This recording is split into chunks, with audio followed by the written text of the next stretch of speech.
पढ़ा दी होंगी कहाँ कहाँ पे बेटा कंजुगेशन पॉसिबल है। ठीक है, मैं आपको एक कंपाउंड का रेजोनेटिंग स्ट्रक्चर बना के दिखा रहा हूँ कि रेजोनेटिंग स्ट्रक्चर्स कैसे ड्रॉ किए जाते हैं। तो बेटा एक कंपाउंड है फिनॉल, फिनॉल मेरे पास है, इसका मेरे को रेजोनेटिंग स्ट्रक्चर ड्रॉ करना है। ठीक है, तो फिनॉल कैसा कंपाउंड होता है बेटा, OH। ओके, तो बेटा इसके रेजोनेटिंग स्ट्रक्चर बनाने के लिए क्या करते हैं, पहले इस वाले बॉन्ड को यहाँ पे ले आओ और इसको आप यहाँ पे, दो बॉन्ड्स आपने रोटेट करके देखे। ठीक है, रोटेट करने में बेटा क्या हुआ है, यहाँ पे ये वाला पार्ट देखिए, या सिर्फ इतना,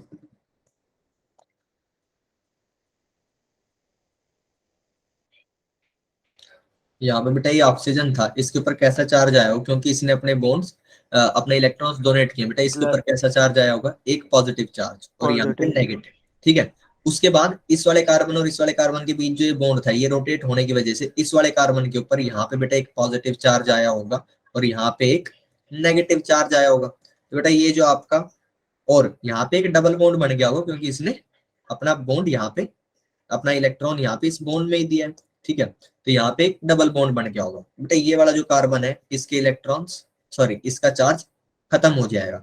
ठीक है, यहाँ पे इनको भूल ही जाओ, कुछ ऐसा स्ट्रक्चर दिखेगा इस एरिया के अंदर कि ऑक्सीजन और कार्बन के बीच में डबल बॉन्ड आ गया, उस ऑक्सीजन के ऊपर एक पॉजिटिव चार्ज होगा, उसके साथ जो H लगा हुआ वो एज इट इज रहेगा, और यहाँ पे ये जो डबल बॉन्ड था ये गायब हो जाएगा और मेरे को कुछ ऐसा स्ट्रक्चर मिलेगा। अगर मैं यहाँ का स्ट्रक्चर बना के दिखाऊंगी फाइनली क्या होगा, तो डबल बॉन्ड ऑक्सीजन और यहाँ पे बेटा पॉजिटिव चार्ज, इस वाले कार्बन के ऊपर नेगेटिव चार्ज, और ये बेटा इसका पहला रेजोनेटिंग स्ट्रक्चर आ गया, पहला रेजोनेटिंग स्ट्रक्चर, सॉरी ये रेजोनेंस हुआ, ये RS1 है और ये RS2 हो जाएगा, ये इसका रेजोनेटिंग स्ट्रक्चर हो गया। ठीक है,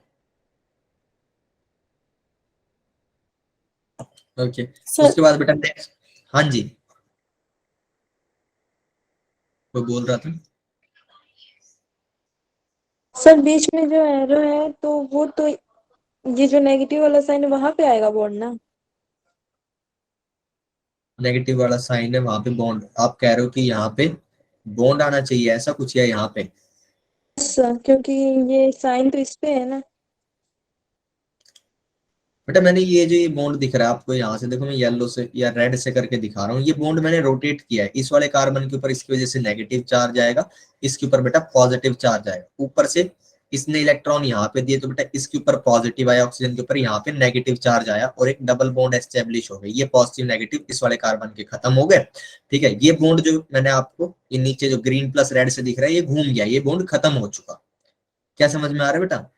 यस। ठीक है, चलिए अब इसके बाद नेक्स्ट के लिए क्या करेंगे बेटा, नेक्स्ट जो होगा आपका ये वाला बॉन्ड ऐसे करके रोटेट होगा, जैसे ही ऐसे करके रोटेट हुआ तो क्या हो रहा है, यहाँ पे बेटा नेगेटिव चार्ज, यहाँ पे पॉजिटिव चार्ज, इसके ऊपर क्या बैठा है, यहाँ पे बेटा एक नेगेटिव चार्ज बैठा है, ये दोनों मिलकर क्या करेंगे, एक बॉन्ड बना लेंगे। ये जैसे ही बॉन्ड बनाएंगे हमारे पास कैसा दिखेगा, ऊपर वाला पार्ट तो एज इट इज था, उसके अंदर कोई छेड़छाड़ नहीं की तो वो ऐसा कैसा रह गया। यहाँ पे बेटा आपका नेगेटिव और पॉजिटिव था, इनने मिलके क्या किया है, बॉन्ड बनाया है, तो यहाँ पे इनका बॉन्ड शो कर दीजिए, और यहाँ पे क्या आ गया, यहाँ पे नेगेटिव चार्ज आ गया, तो बेटा इसके ऊपर मैंने नेगेटिव चार्ज शो कर दिया, ये वाला बॉन्ड जो है एज इट इज सेम रहेगा। ठीक है, तो एक और रेजोनेटिंग स्ट्रक्चर मिल गया मुझे, एक और रेजोनेटिंग स्ट्रक्चर मिल गया ये वाला, ये क्या हो गया बेटा, इसका RS नंबर 3। ठीक है, RS3 हो गया। फिर बेटा मेरे को नेक्स्ट रेजोनेटिंग स्ट्रक्चर चाहिए, तो मैं क्या करूंगा, इस वाले बॉन्ड को ऐसे करके रोटेट कर दूंगा। ठीक है, उससे क्या होगा बेटा, उससे यहाँ पे अगर इस वाले एरिया को देखूंगा तो बेटा यहाँ पे क्या है, इस पे नेगेटिव चार्ज, ये बॉन्ड रोटेट होके ऐसे करके गया था तो यहाँ पे बेटा नेगेटिव चार्ज आया, यहाँ पे पॉजिटिव आया, तो क्या इस जगह के ऊपर एक डबल बॉन्ड आ जाएगा इस वाली जगह के ऊपर। तो बेटा नेक्स्ट जो स्ट्रक्चर बनाऊंगा उसके अंदर यहाँ पे क्या किया, यहाँ पे एक डबल बॉन्ड ले लिया। ठीक है, इससे ऊपर वाले कार्बन के ऊपर एक नेगेटिव चार्ज हो गया। ठीक है, बाकी की चीजें सेम, बाकी की चीजें सेम, तो बाकी की चीजें क्या थी कि डबल बॉन्ड ऑक्सीजन है ऐसे लगा हुआ है और इसके ऊपर पॉजिटिव चार्ज। बेटा रेजोनेटिंग स्ट्रक्चर बनाने का सुना है ना, यही तरीका होता है, रेजोनेटिंग स्ट्रक्चर हमें ऐसे ही बनाने हैं। ठीक है, कि हम बॉन्ड्स को रोटेट करता दिखाते हैं कि वो यहाँ से, सर रोटेट इसलिए करते हैं क्योंकि उसी से उसको स्टेबिलिटी मिलती है ना। हाँ, पूरे के अंदर रेजोनेंस हो रहा होता है, बोन्स आपस में घूमते रहते हैं, तो वो मतलब एक जगह से दूसरी जगह पर पोजीशन चेंज होती रहती है, यही रेजोनेंस है। बोन्स की पोजीशन चेंज होना ही रेजोनेंस होता है बेसिकली। बोन्स की और चार्जेस की पोजीशन चेंज हो रही है। अभी देखो इसी के अंदर मैं दिखाऊंगा कि आपका नेगेटिव चार्ज भी इसके अंदर घूम रहा है, ठीक है। ओके, तो यहाँ पे ये हो गया, और इसके पीछे की तरफ क्या था, इसके पीछे की तरफ बेटा यहाँ पे ये बॉन्ड था, ठीक है। तो ये वाला जो स्ट्रक्चर है मुझे रेजोनेटिंग स्ट्रक्चर 5 मिल गया, और इसको मैं अगर साफ सुथरा बना दूं यहाँ पे, तो ये कुछ ऐसा है। ये है यहाँ पे नेगेटिव बेटा, यहाँ पे ऑक्सीजन, और ये फोर्थ है इसका एक सर, ये क्या, फोर्थ है सर। अच्छा फोर्थ है, ठीक है। 5 बोल गया क्या मैं गलती से, ठीक है। फोर्थ है रेजोनेटिंग स्ट्रक्चर 4 हो गया। ये हो गया बेटा मेरा RS4, ये हो गया मेरा RS4। अब क्या होगा बेटा, ये वाला बॉन्ड वापस जाएगा, ये वाला बॉन्ड वापस जाएगा, और यहाँ पे ये वाले इलेक्ट्रॉन इस बॉन्ड के अंदर आ जाएंगे, ये नेगेटिव चार्ज। तो क्या होगा, उसकी वजह से यहाँ पे एक बॉन्ड आया, यहाँ पे बॉन्ड आया, ये ऑक्सीजन के साथ फिर से सिंगल बॉन्ड बन गया, इसके ऊपर पॉजिटिव था, इसके पास नेगेटिव आया, क्योंकि इसका बॉन्ड घूम के इसके पास वापस आया। तो जैसे इसके पास वापस आया, तो यहाँ पे ये वाला चार्ज क्या हो गया, गायब हो गया। अच्छा, जब यहाँ पे मैंने ये वाला बॉन्ड ऐसे करके ऐसे रोटेट किया था, तो बेटा यहाँ पे नेगेटिव चार्ज था इस वाले कार्बन के ऊपर। जैसे ही मैंने ये बॉन्ड रोटेट किया, इसके ऊपर कुछ नेट नेगेटिव चार्ज आया होगा, और क्योंकि ये बॉन्ड यहाँ पे रोटेट हुआ, तो यहाँ पे पॉजिटिव चार्ज आया, इसका चार्ज क्या हो गया, फिर से खत्म हो गया, ठीक है। तो मेरे पास फाइनली क्या मिलेगा, ये नेगेटिव चार्ज इस बॉन्ड में चला गया, मेरे को फाइनली ऐसा मिलेगा फाइनली, यस। ठीक है। या फिर आप इसको ऐसे भी सोच सकते हो। इसको सोचने का दूसरा तरीका क्या है कि आप यहाँ से जो ये बॉन्ड रोटेट किया ऑक्सीजन वाला, उसकी वजह से इसके ऊपर क्या है, नेगेटिव, इसके ऊपर ऑलरेडी पॉजिटिव था, इस वाले कार्बन के ऊपर बेटा ये बॉन्ड रोटेट करने की वजह से पॉजिटिव आया, यहाँ पे नेगेटिव था, इन पॉजिटिव नेगेटिव ने मिलके एक बॉन्ड बना लिया। तो आप ऐसे भी सोच सकते हो। तो बेटा क्या स्ट्रक्चर आएगा फाइनली, जो रेजोनेटिंग स्ट्रक्चर नंबर 5 आएगा, उसके अंदर बेटा यहाँ पे एक बॉन्ड प्रेजेंट होगा, और यहाँ पे OH फिर से न्यूट्रल हो गया, और ये लीजिए, ये हो गया बेटा मेरा RS number 5, this is RS number 5। ऐसे करके बेटा हम रेजोनेटिंग स्ट्रक्चर्स बना लेते हैं। आप जैसे ऑब्जर्व करोगे कि RS1 और RS5 के अंदर जो है हमारे बॉन्ड्स अंदर के घूम गए, बाहर का सेम है, ठीक है। ओके, यस इसका बेटा अगर रेजोनेंस सर, ये क्या है, लोन लोन पेयर, पेयर्स नहीं लोन पेयर बेटा लगेंगे दिखाओ ना फोर्थ दिखाओ, पे? आपको पता ही है कि ऑक्सीजन के पास लोन पेयर होंगे। लोन पेयर्स आप दिखाओ ना दिखाओ, ऑब्वियसली इसका ऑक्टेट कंप्लीट होगा, लोन पेयर्स, लोन पेयर हुआ, ये सब चीज अगर आप नहीं दिखाते इट्स फाइन, ये पता होता है, ठीक है। ऐसे कहीं भी जरूरी नहीं, जैसे हम कहीं पे क्लोरीन लगा रहे हैं, क्लोरीन के पास तो 6 लोन पेयर होते हैं, हर बार नहीं शो करते हैं। कहीं पे नाइट्रोजन शो कर दो तो वेल एंड गुड, ना करो तो वो एक कॉमन अंडरस्टैंडिंग होती है कि हाँ इसके पास लोन पेयर होगा। ऑक्सीजन ने अगर 2 बॉन्ड बना रखे तो 2 उसके पास लोन पेयर होंगे ऑक्टेट कंप्लीट करने के लिए, ठीक है। चलिए, ये हो गया। ओके, तो अब बेटा अगर मैं इसका हाइब्रिड बनाना चाहूँ, ओके आप सर। लोगों ने अपने पांचों के पांचों स्ट्रक्चर नोट कर लिए होंगे। इसका हाइब्रिड कैसा बनेगा बेटा, हाइब्रिड के अंदर ऐसे करके सब जगह तो ना डबल बॉन्ड कैरेक्टर आएगा, सब जगह डबल बॉन्ड कैरेक्टर आएगा। यहाँ पे बेटा डेल नेगेटिव और डेल नेगेटिव चार्ज आएगा, और यहाँ पे क्या हो जाएगा, डेल पॉजिटिव चार्ज। क्या क्लियर है बेटा, यस सर। ये हाइब्रिड आ जाएगा, ठीक है। ओके, अब बेटा ये हाइब्रिड आ गया, ये तो अब मेरे को ना कंपेयर करना है कि इसके 5 रेजोनेटिंग स्ट्रक्चर थे, तो उनके अंदर बेटा जो स्टेबिलिटी थी वो RS1 और RS5 की बराबर थी, ठीक है। और RS2 3 4 की स्टेबिलिटी कम थी, लेकिन आपस में बराबर थी। RS2 equal RS3 equal RS4, ठीक है। ये हो गया, ये हो गया इनकी स्टेबिलिटीज, ठीक है। ये इनकी स्टेबिलिटी है, मैंने ये लिख दी। आप कहोगे सर कैसे ये फाइंड आउट करने, तो इसके लिए बेटा कुछ रूल्स लिखने हैं। इसके लिए स्टेबिलिटी फाइंड आउट करने के कुछ रूल्स होते हैं, वो मैं आपको बताता हूँ। स्टेबिलिटी ऑफ डिफरेंट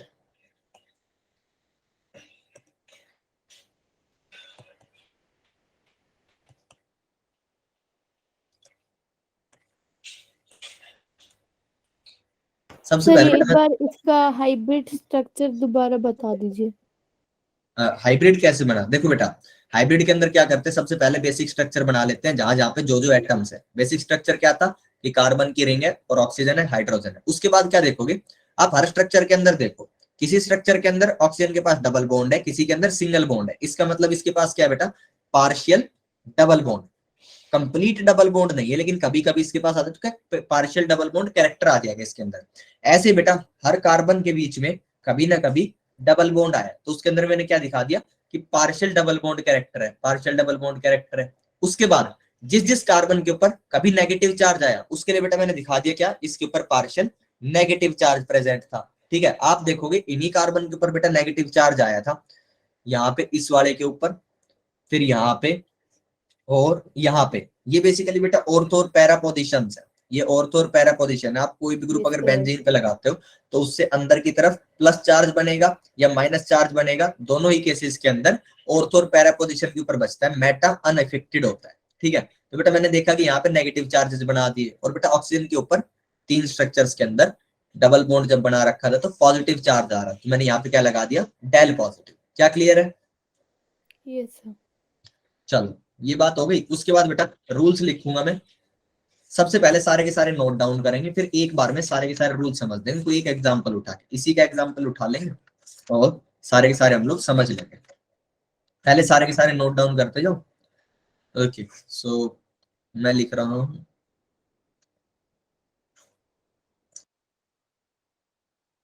सर आज वैसे इस चैप्टर में क्या क्या होगा?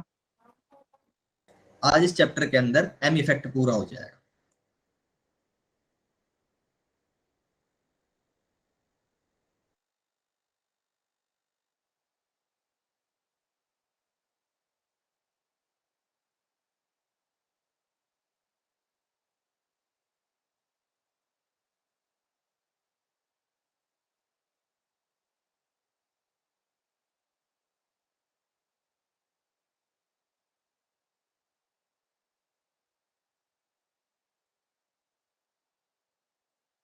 सर माइक ऑफ है। अच्छा कोई बात नहीं, कोई नहीं, माइक ऑफ हो गया, मैं यही मतलब बोल ही रहा था जो लिख रहा था, नो इशू। ठीक है, R S having complete octet of each atom will be more stable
ये नोट डाउन कर लीजिए बच्चों, आराम से 1 मिनट लीजिए और नोट डाउन कर लीजिए, फिर इनको समझते हैं।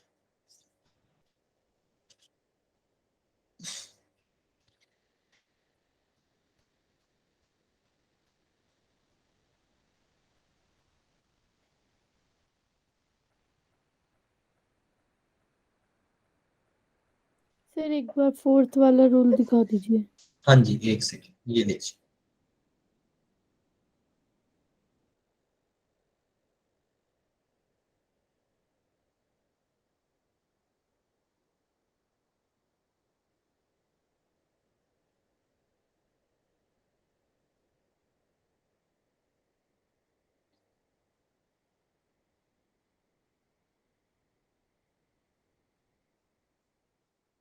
हो गया सर। सर स्टार्टिंग वाला भी एक बार दिखा देना। ये लीजिए।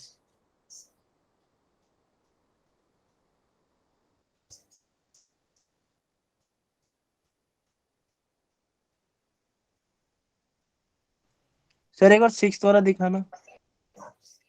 एक सेकेंड, ऊपर वाला हो गया बेटा, जो ऊपर के लिए बोला यस था? सर। Yes sir. ठीक है, चलो ये लो सिक्स्थ वाला। सर वो अपोजिट लिखा है ना, अपोजिट चार्जेस। हाँ जी, O double P is opposite. ठीक है सर।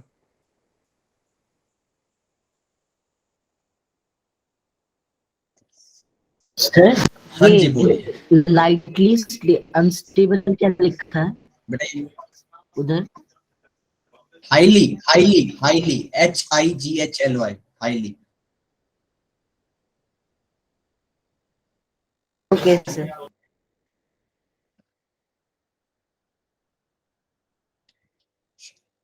चलो बेटा, आई गेस सबका हो गया। Yes sir. Yes sir. चलिए अब इनको जो है एक्सप्लेन करते हैं कि इसका क्या मतलब है। तो बेटा देखो, इसके अंदर आपको क्या करना है, आपके पास, हाँ चलिए, RS1 होगा बेटा, कहीं पे RS2 होगा, कहीं पे बेटा RS3 होगा, RS4। मान लीजिए आपको 4 रेजोनेटिंग स्ट्रक्चर दे दिए, 4 रेजोनेटिंग स्ट्रक्चर दे दिए, बोले कि कौन ज्यादा स्टेबल है ये बताओ, या फिर ऑर्डर बताओ चारों का। तो आप बेटा क्या करोगे, आप पहला रूल पढ़ोगे, पहला रूल पढ़ोगे, उसके अंदर लिख रखा है कि जो कोई न्यूट्रल है वो सबसे ज्यादा स्टेबल मिलेगा, वो सबसे ज्यादा स्टेबल मिलेगा। मान लीजिए यहाँ पे एक ही न्यूट्रल था, यहाँ पे एक ही न्यूट्रल था, वो सब, मान लीजिए ये जो 2 था वो सबसे ज्यादा स्टेबल होगा क्योंकि वो न्यूट्रल था। तो बेटा 2 सबसे आगे आ जाएगा कि सबसे ज्यादा स्टेबल है। पीछे कौन बच गया बेटा, 1, 3 और 4। उनके ऊपर आप क्या करोगे कि इनका तो फैसला नहीं हुआ, ये लोग न्यूट्रल नहीं है, इनके अंदर आपस में कुछ ना कुछ चार्ज क्रिएट हो रहे हैं, ठीक है, चार्ज क्रिएट हो रहे हैं। तो आपने कहा कि अब 1, 3, 4 का कैसे फैसला करें, तो बेटा वो फैसला करने के लिए आपका फर्स्ट रूल तो खत्म हो चुका, फिर आप सेकंड रूल पढ़ोगे। सेकंड रूल क्या बोल रहे हैं कि जिसके अंदर ऑक्टेट कंप्लीट होगा वो ज्यादा स्टेबल मिलेगा। मान लो कि आपका जो 3 वाला था उसका ऑक्टेट कंप्लीट मिला और 1 और 4 का ऑक्टेट इनकम्प्लीट था, तो आपने कह दिया कि 2 के बाद फिर 3 आएगा। अब क्या है, अब 1 और 4 बच गए, तो उसके लिए आप क्या करोगे बेटा, आप अपना नेक्स्ट रूल पढ़ोगे। नेक्स्ट रूल के अंदर क्या लिखा है, मल्टीपल बॉन्ड जिसके अंदर ज्यादा हो, मल्टीपल बॉन्ड जिसके अंदर ज्यादा हो। हाँ कुछ अर्जेंट है, ठीक है, ओके बाय। ओके, सो 1 और 4 जो है उनके अंदर आपने देखा कि ऑक्टेट था आपका इनकम्प्लीट, उनके अंदर ऑक्टेट इनकम्प्लीट था। आपने कहा कि अब क्या करें, तो आपने नेक्स्ट रूल पढ़ा बेटा। नेक्स्ट रूल क्या है, जिसके अंदर ज्यादा नंबर ऑफ मल्टीपल बॉन्ड्स होंगे। तो आपने देखा कि 1 के अंदर ना 3 मल्टीपल बॉन्ड आ रहे हैं, 3 मल्टीपल बॉन्ड आ रहे हैं, 4 के अंदर 6 मल्टीपल बॉन्ड आ रहे हैं। आपने कह दिया कि आपका मोर नंबर ऑफ मल्टीपल बॉन्ड 4 में है, तो 4 ज्यादा स्टेबल हो गया 1 से, ठीक है। तो होता क्या, आप एक एक रूल पढ़ते जाओगे, आपको ऑर्डर मिलता जाएगा, ठीक है। स्टेबिलिटी के लिए आप देखते जाओगे, पहला ऑर्डर जो कोई जिस पहले पहले वाले रूल के हिसाब से जो चीज आपको ज्यादा स्टेबल मिल रही है उसे आगे लिख लो, जो बच गए उन्हें ऐसे करके पीछे पीछे लिखते जाओ। अब ये बात हो गई, तो आपको पहला रूल समझ में आ गया हो कि न्यूट्रल का मतलब कोई चार्ज अपीयर ना हो रहा है। दूसरा रूल के अंदर क्या लिख रखे, ऑक्टेट कंप्लीट हो कि ना हो। इसके लिए क्वेश्चन करेंगे, ऑक्टेट कंप्लीट होना कैसे देखते हैं। ऑक्टेट कंप्लीट होना मैं एक बार पहले भी एक्सप्लेन कर चुका हूँ कि number of electrons find out करो। कैसे फाइंड आउट करते हैं, चार्ज और इलेक्ट्रॉन्स इन सब चीजों काउंट कर कुरा के बैलेंस से हम लोग ऑक्टेट निकाल रहे हैं। तीसरा रूल है पाई बॉन्ड या मल्टीपल बॉन्ड जिसके अंदर ज्यादा होंगे। वेरी सिंपल, एक कंपाउंड आपका ऐसा हो सकता है, ठीक, एक कंपाउंड हो सकता है ऐसा हो आपके पास, एक कंपाउंड आपके पास ऐसा हो, इसके पीछे क्या करो, इसके पीछे चार्जेस लगा दो, पॉजिटिव नेगेटिव, ठीक है, ये हो गया। तो बेटा आपका जो ए कंपाउंड है ए के अंदर 2 मल्टीपल बॉन्ड है, बी के अंदर 3 मल्टीपल बॉन्ड है, बी के अंदर 3 मल्टीपल बॉन्ड है, तो आप बोल दो कि A is more stable than B, ठीक है। आप ऐसे करके कंपेयर कर सकते हो। उसके बाद बेटा फोर्थ जो आपका रूल आता है उसके अंदर समझना है कि लेस फॉर्मल चार्ज का क्या मतलब है। लेस फॉर्मल चार्ज का मतलब बेटा ये है कि एक्सप्लेनेशन ऑफ फोर्थ रूल और फोर्थ पॉइंट और रूल, बट आपके पास एक कंपाउंड होगा ऐसा 1 2 3 4 5, 1 2 3 4, ठीक है। और एक कंपाउंड बेटा आपके पास, मतलब एक रेजोनेटिंग स्ट्रक्चर आपके 1 2 3 4 5, 1 2 3 4 5, इसके अंदर क्या होगा बेटा, मान लीजिए आपको इतना चार्ज मिला, तो आप क्या लिखोगे, टोटल पॉजिटिव चार्ज प्रेजेंट। इसके अंदर बेटा टोटल पॉजिटिव चार्ज कितना है, 2 प्लस के चार्जेस अपीयर हो रहे हैं, ठीक है। Total positive, total negative charge ये लिख लोगे आप, टोटल नेगेटिव चार्ज ये कितना है बेटा, -2। इस वाले के अंदर क्या है, इसके अंदर बेटा टोटल पॉजिटिव चार्ज क्या है, +1 है, और इसके अंदर टोटल नेगेटिव चार्ज कितना है बेटा, -1 है। मैंने वहां पे लिख रखा है जिसके अंदर लेस फॉर्मल चार्ज होगा, बेटा लेस फॉर्मल चार्ज का मतलब है कि या तो पॉजिटिव जितना आ रहा है वो, या फिर नेगेटिव, दोनों को देख लो। तो यहाँ पे पॉजिटिव अगर +1 आ रहा है बेटा, यहाँ पे +2 आ रहा है, तो यहाँ पे ये वाला जो है बी, जो इसके अंदर ए और बी अगर मैं इनको बोल दूं तो बी बेटा ज्यादा स्टेबल बोल दोगे। ऐसे करके आपको चार्ज देखना है, ऐसे करके चार्ज देखना है कि ज्यादा अगर सर चार्ज चार्जेस, की जरूरत है, फिर से कैसे निकाला? देखो बेटा ऊपर वाले के अंदर आपको कितनी बार पॉजिटिव दिख रहे हैं, 2 टाइम्स, नीचे वाले में बेटा, 1 टाइम। तो यहाँ पे नीचे वाले के अंदर कम बार आपका पॉजिटिव चार्ज आ रहा है, Yes, ऊपर sir. वाले में ज्यादा बार आ रहा है। जहाँ पे कम बार आएगा बेटा लेस फॉर्मल चार्ज, इसी चीज को बोलते हैं कि लेस फॉर्मल चार्ज का मतलब है जो आपके चार्जेस शो हो रहे हैं ये जिसके अंदर लेस होंगे वो वाला आपका ज्यादा स्टेबल हो जाएगा, ठीक है, clear. Yes sir. Yes sir. ठीक सर है, पॉजिटिव या नेगेटिव कोई सा भी? हाँ कोई सा भी एक को चेक कर लो, पॉजिटिव नेगेटिव, अगर पॉजिटिव सेम हो जाए तो फिर नेगेटिव को देख लो, कहीं पे ऐसा भी हो सकता है कि नेगेटिव ज्यादा मिल रहे हो, पॉजिटिव सेम। तो ये आप अपने आप लॉजिक, आपका दिमाग चल जाएगा, आपको देख के पता चल सर जाएगा अगर जहाँ चार्ज पॉजिटिव दोनों का बराबर हो सेम गया रहे तो न्यूट्रल हो जाएगा ना? हाँ, अगर चार्ज ओवरऑल मॉलिक्यूल बेटा न्यूट्रल है, ये दोनों ही ओवरऑल न्यूट्रल है, इनके ऊपर +2 और -2 चार्ज है, वो वाला भी ओवरऑल न्यूट्रल है क्योंकि प्लस माइनस ओवरऑल में देखोगे तो न्यूट्रल है, नीचे वाले के अंदर भी +1 और -1 है, ओवरऑल ये न्यूट्रल है, ठीक है, ओवरऑल न्यूट्रल है, लेकिन इनके अंदर बीच में चार्जेस अपीयर हो रहे हैं मॉलिक्यूल के अंदर, ठीक है। अगर से प्लस माइनस दोनों के अलग अलग आए तो, जैसे पॉजिटिव वाला भी अलग रहे और नेगेटिव वाला भी, तब? ऐसा कुछ नहीं होगा, ओके सर। ठीक है, ऐसा कुछ नहीं होगा। जब आप रेजोनेटिंग स्ट्रक्चर्स बनाते हो तो किसी ना किसी पैटर्न से ही, जब आप इसको तोड़ोगे, आप इसके अंदर रेजोनेंस बनाओगे तो यहाँ पे ऐसा होगा कि ये वाला बॉन्ड ऐसे और ऐसे रोटेट होगा, तो बेटा ऐसे रोटेट होगा तो आपको मॉलिक्यूल कैसा मिलेगा, यहाँ पे पॉजिटिव चार्ज आएगा, यहाँ पे आपका डबल बॉन्ड बन जाएगा और ये नेगेटिव। तो ऐसा उटपटांग कुछ भी नहीं हो जाएगा कि 15 नेगेटिव चार्ज आ रहे हैं 2 पॉजिटिव चार्ज आ रहे हैं, ऐसा होना पॉसिबल नहीं होता है, ठीक है, तो उसकी आप चिंता ना करें। एक्सप्लेनेशन ऑफ 5th पॉइंट, बेटा 5th पॉइंट जो है वो कहता है, मान लीजिए बेटा आपके 2 रेजोनेटिंग स्ट्रक्चर है, रेजोनेटिंग स्ट्रक्चर 1 और रेजोनेटिंग स्ट्रक्चर नंबर 2। मैं कहता हूँ रेजोनेटिंग स्ट्रक्चर नंबर 1 है ना, उसके अंदर कार्बन के ऊपर पॉजिटिव चार्ज था और ऑक्सीजन के ऊपर बेटा नेगेटिव चार्ज था। रेजोनेटिंग नंबर जो 2 है स्ट्रक्चर, उसके अंदर बेटा मैंने बोला कि कार्बन के ऊपर मुझे नेगेटिव चार्ज मिला और ऑक्सीजन के ऊपर कैसा मिला, पॉजिटिव। एक बार जरा रूल को पढ़िए और मुझे बताइए कि रेजोनेटिंग स्ट्रक्चर 1 ज्यादा स्टेबल होना चाहिए कि 2 ज्यादा स्टेबल होना चाहिए, अपने आप करके देखिए। Sir resonating structure 1। 1 resonating structure 1 होना चाहिए। किसी को भी डाउट आ रहा है इस बात में कि 1 क्यों होना चाहिए? Yes sir. हाँ, नो सर। और सबको क्लियर? बता दो जिसको क्लियर है, नहीं है समझाऊंगा तो सही में, लेकिन एक बार बता दो कितना समझ में आ रहा है। और कोई शर्म नहीं, कोई झिझक नहीं है, बता दो अगर किसी को नहीं समझ में आ रहा है। निर्भय का होगा कि निर्भय ने बता दे नहीं आ रहा सर, और बोलो सर मुझे भी नहीं आ रहा। नहीं आ रहा, ठीक है, ओके। Anyone else? बाकी सबको आ गया? देखो कभी भी ना क्लास के अंदर चुप मत बैठा करो, जो मास्टर पूछ रहा है उसका सीधा सीधा जवाब आ रहा है नहीं आ रहा, कोई बेइज्जती नहीं होनी तुम्हारी, ठीक है। बेइज्जती तब होएगी ये जब, 5th पॉइंट नहीं आया। कौन सा नहीं आया? 5th वाला ना, करार। ये वाला कार्बन ऑक्सीजन वाला है ना, यस सर। ठीक है। बेझिझक बोला करो, बेइज्जती तब होती है जब समझ आने के 10 बार समझाने के बाद भी ना समझ सको, तब है, बिल्कुल ठीक है। अब देखो बेटा, मैंने बोला कि एक रेजोनेटिंग स्ट्रक्चर है, उसके अंदर बेटा कार्बन के ऊपर पॉजिटिव चार्ज आता है और ऑक्सीजन के ऊपर नेगेटिव चार्ज आता है। कोई एक बच्चा जिनने बोला कि समझ में नहीं आया, मुझे बताओ इलेक्ट्रोनेगेटिविटी किसकी ज्यादा होती है, मोर इलेक्ट्रोनेगेटिविटी किसकी होती है? सर ऑक्सीजन की। ऑक्सीजन की, ठीक है, ऑक्सीजन की। बाकी लोग एग्री करते हैं? गुड़िया, Deepika, yes sir. Yes sir. ठीक है। तो बेटा मोर इलेक्ट्रोनेगेटिव ऑक्सीजन है। अब उस रूल को दोबारा पढ़ो। उस रूल के अंदर मोर इलेक्ट्रोनेगेटिव के ऊपर क्या बता रखा है, कैसा चार्ज आना चाहिए, नेगेटिव। नेगेटिव। तो ये RS नंबर 2 है, उसके अंदर ऑक्सीजन के ऊपर कैसा चार्ज ले रखा है मैंने, पॉजिटिव। Positive। उसके अंदर तो बोलो कौन ज्यादा स्टेबल, 1 फर्स्ट वाला 1 हो गया। अब कोई बचता है जिसको ना समझ आता हो, ये सर आ गया। आ गया सर। सॉर्टेड, आ गया सर।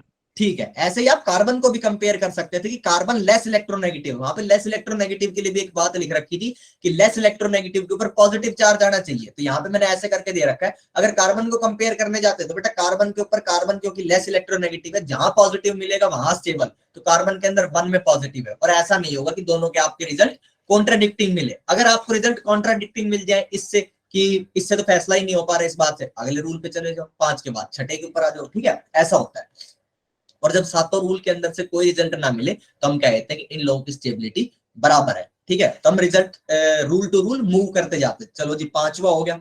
6th क्या है बेटा, 6th रूल कहता है बेटा कई जगह पे ऐसी पॉसिबिलिटी होना, A B C और D, कई जगह बेटा ऐसा हो सकता है कि इस वाले एटम के ऊपर पॉजिटिव चार्ज हो, इसके ऊपर नेगेटिव चार्ज हो, लेकिन ये आपस में बॉन्ड नहीं बना सकते, ये आपस में बॉन्ड नहीं बना सकते। क्यों? क्योंकि इस A के पास नो वैकेंट ऑर्बिटल, कोई वैकेंट ऑर्बिटल ही नहीं और बॉन्डिंग करने के लिए वैकेंट ऑर्बिटल। ये B इसको ऑफर करेगा कि मेरे पास ना लोन पेयर रखा है यहाँ पे, तू ले ले, तू इलेक्ट्रॉन लेगा, फिर हम दोनों आपस में बॉन्डिंग कर लेंगे। कहता मेरे पे वैकेंट ऑर्बिटल ही नहीं है, मैं कैसे बॉन्डिंग कर लूंगा। तो ऐसे केस के अंदर क्या होगा बेटा, ऐसे केस के अंदर एडजेसेंट जो एटम्स होंगे उनके ऊपर चार्जेस एज इट इज रखे मिल जाएंगे आपको, पॉजिटिव नेगेटिव होंगे लेकिन वो आपस में कोई बॉन्डिंग नहीं कर सकते।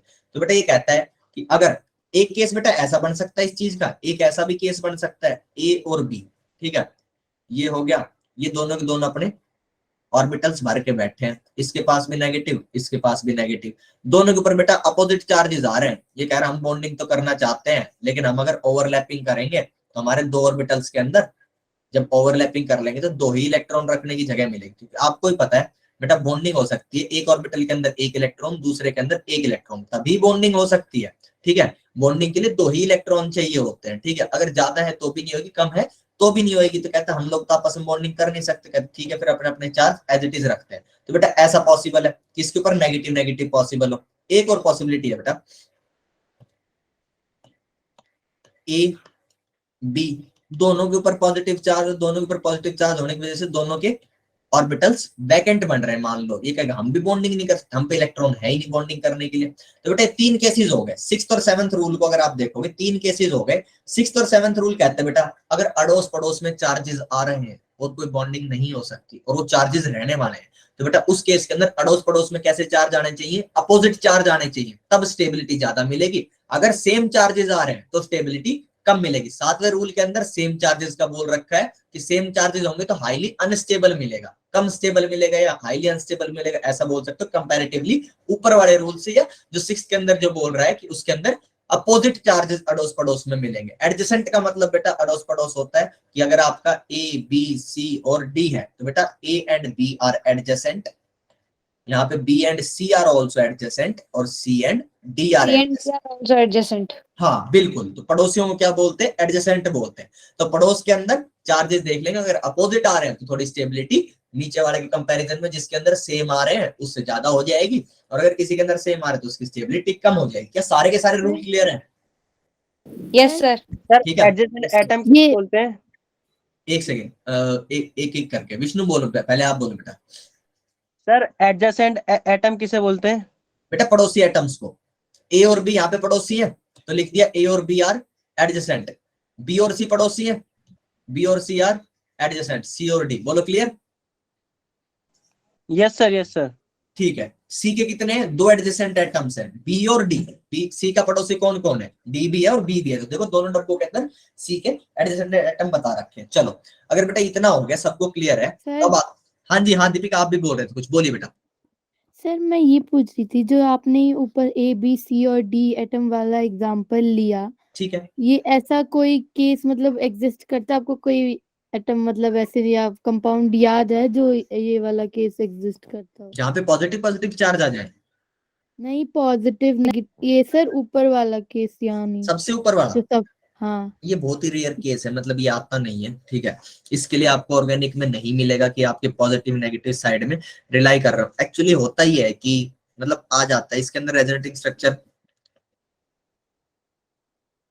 आपके नहीं टकराएगा। ऐसा करने के लिए क्या करते हैं बेटा कि इस वाले बॉन्ड को ऐसे करके रोटेट कर देते हैं। एक और इसके अंदर ये एक्सेप्शनल केस ये या नहीं टकराना चाहिए, कंफ्यूजन क्रिएट कर ले इसलिए नहीं बताया।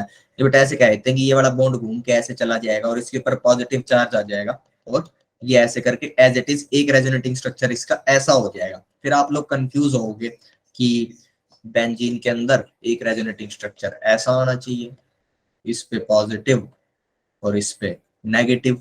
सो ऐसे आपका नहीं, देखो जो रूल लिखा है ज्यादा, ओके सर। ठीक है, तो कंफ्यूजन क्रिएट ना हो इसके लिए मैंने ये नहीं बताया। एसिड के बेटा 4 इसके वो आते हैं रेजोनेटिंग स्ट्रक्चर, और बहुत ज्यादा भसड़ में जाने का फायदा है नहीं। जिस चीज से सवाल नहीं आना उस चीज के ऊपर बिना बात के कंफ्यूज होने का फायदा होता नहीं है। तो ऐसा होता है। और अगर आपको कहीं पे ऐसा, अब क्योंकि आपका अगर ये वाला रूल अप्लाई करने के लिए देंगे तो एसिड ही उठा के देंगे, इसके 4 रेजोनेटिंग स्ट्रक्चर बना देंगे जिनके अंदर जबरदस्ती सेपरेशन कर रखा है, ठीक है।